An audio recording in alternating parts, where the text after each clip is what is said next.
Penguin Random House Audio presents A Most Remarkable Creature, the hidden life and epic journey of the world's smartest birds of prey. This is the author, Jonathan Meiburg.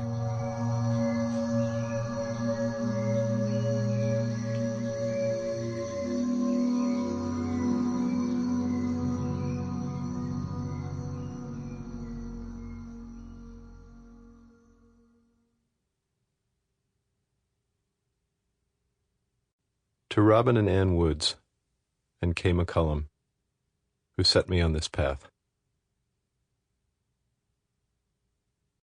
Everyone has been more or less a traveler. Charles Barnard. Part 1. Flying Monkeys.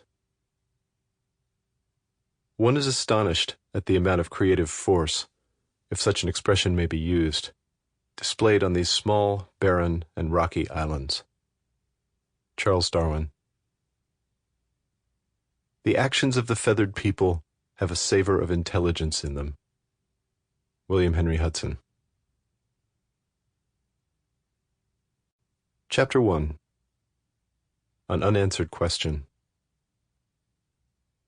It's the turning of the earth that spins the winds around Antarctica. The same force that curls hurricanes into deadly spirals gathers cold gales descending from the South Pole, where ice entombs entire mountain ranges, and launches them into a west-flowing mote of air that piles the seas into waves 7 stories tall, shutting out the warmer world to the north. There's nothing to oppose them. Sail a boat forever along the 63rd parallel, and you'd never see anything but black and white water, the spouts of whales, and the careening shapes of albatrosses skidding down the air on 11-foot wings, a churning world that's our planet's most enduring scene. But this endless polar cyclone frays along its northern border, where rogue winds peel off into the great oceanic basins, Indian, Pacific, Atlantic. And Atlantic-bound gusts first strike the green world in the fjords and islands of Tierra del Fuego, where the Andes march into the sea. The winds fling plumes of wet sand against glacially sculpted cliffs and prune-dripping forests of evergreen beaches into bizarre shapes, forests that are, in a way, the wind's making, since their fierce chill forces warm air traveling south from the Amazon to drop its hoarded water. Tierra del Fuego's wooded slopes and valleys are carpeted in mosses, ferns, and sundew, its trees draped in pale wisps of old man's beard, and where its forests meet the sea, flightless sea ducks and giant otters shelter in a labyrinth of coves, inlets, and cobbled beaches that seem freshly carved from the bedrock of the world. Charles Darwin saw these southernmost forests in the early months of his adventure aboard HMS Beagle and thought their grandeur rivaled the tropical woodlands that blew his mind in Brazil. But in these still solitudes, he noted, death, instead of life, is the predominant spirit. Without ants or termites to mill them down, Tierra del Fuego's dead trees stand and lie beside the living for years, and crow-sized woodpeckers knock splinters from their trunks with the dull thunk of hatchets. Even now, when you can fly the length of Darwin's 5-year odyssey in 2 days, Tierra del Fuego's fog-bound channels are seldom visited, largely inaccessible, and since the demise of the Amerindians who lived there for thousands of years, unpeopled. Ships occasionally use them to shelter from the mighty Pacific swells, but almost no one lingers. Nor do the winds. Soaring over the low crests of the southern Andes, they beat north and east to glance off the unclimbed peaks of Isla de los Estados, where Jules Verne imagined a lighthouse at the end of the world, and bend the dry grasses on the plains of Patagonia. Then they go to sea again, dragging a train of white caps to soften and die in the tropics. But as they leave the high latitudes, they graze a last spot of land, a cluster of treeless, wasp-wasted islands in the northwest corner of the Falkland archipelago, called the Jasons. And it's here, in the lee of fallen boulders and tufts of grass, that a hidden marvel huddles out of the wind's reach, one of the strangest and most wonderful animals on Earth. It didn't stay hidden from Darwin, but it took him by surprise in a place he was impatient to leave.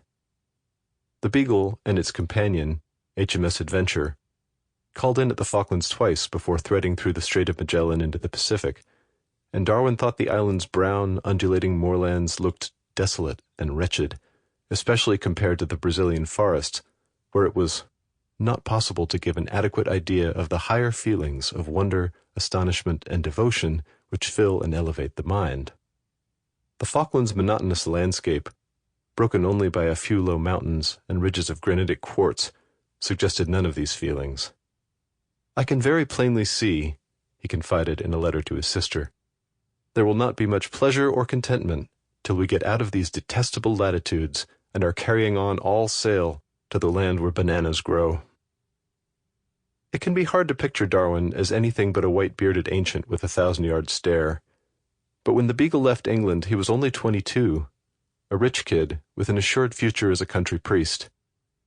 He'd been invited aboard as much to keep the ship's melancholy young captain company as to advance the cause of science, and his unpaid role as a naturalist was incidental to the ship's official mission of mapping the treacherous coasts at the southern tip of South America. Darwin's only real qualification was an undistinguished bachelor's degree from Cambridge, where he often devoted more time to the upper-class pastimes of riding and shooting than to his studies, and even his best reference conceded he was not finished. He was simply an amiable and wealthy young man, with a growing interest in rocks and insects, a yen for adventure, and a quality his uncle fondly described as an enlarged curiosity.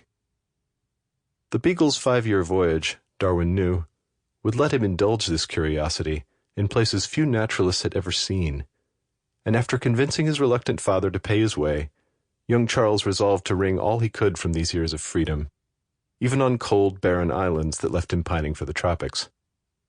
Riding and shooting, as it happened, were useful skills in the Falklands, whose human population consisted of a single British officer and the remnants of a failed Argentine penal colony. Among the former prisoners were a contingent of gauchos, the legendary horsemen of the Pampas, who liked to chase feral cattle across the island's waterlogged peatlands, and Darwin convinced a pair of them to take him along on one of their excursions. For 5 days, they rode at a gallop through blinding squalls of snow and ice, dodging fierce bulls who weren't pleased to see them, sleeping on the bare ground, roasting their suppers of wild beef on fires stoked with bones instead of wood. Darwin's horse slipped and fell in hidden pockets of thick black mud, soaking him through, and by the 6th morning he could hardly wait to get back to his cramped cabin aboard the Beagle. But the ride gave him new mysteries to ponder, and chief among them was the astonishing tameness of the Falklands wildlife. Grazing flocks of native geese barely flinched as Darwin and the gauchos thundered past, and even the legendarily cryptic birds called snipe, seen only in the distance, if at all, in England, let him come almost close enough to touch them. Other animals were bolder still. An inquisitive songbird probed at his shoes with its thin curved beak, and the wolfish foxes unique to the islands were so tame that the gauchos could kill them by holding out a piece of meat in one hand and a knife in the other. These gullible carnivores, known locally as waras, have been observed to enter a tent, Darwin wrote, and actually pull some meat from beneath the head of a sleeping seaman. He suspected, correctly, that their fearlessness would soon lead to their extinction. But a third animal, a handsome bird of prey that resembled a cross between a hawk and a raven, seemed to have an enlarged curiosity of its own. It had an orange face, a silver-gray beak, and glossy black plumage, and it massed in noisy gangs at the island's only settlement to beg for scraps of kitchen garbage.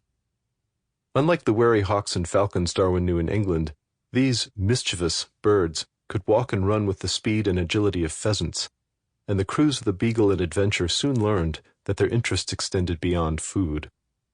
A large black glazed hat was carried nearly a mile, Darwin wrote, as was a pair of the heavy balls used in catching cattle, and a small cater's compass in a red Morocco leather case, which was never recovered. The Adventure, which surveyed the coasts of the Falklands while the Beagle made a circuit of islands in Tierra del Fuego, had to post a lookout to prevent them from flying aboard and tearing the leather from its rigging.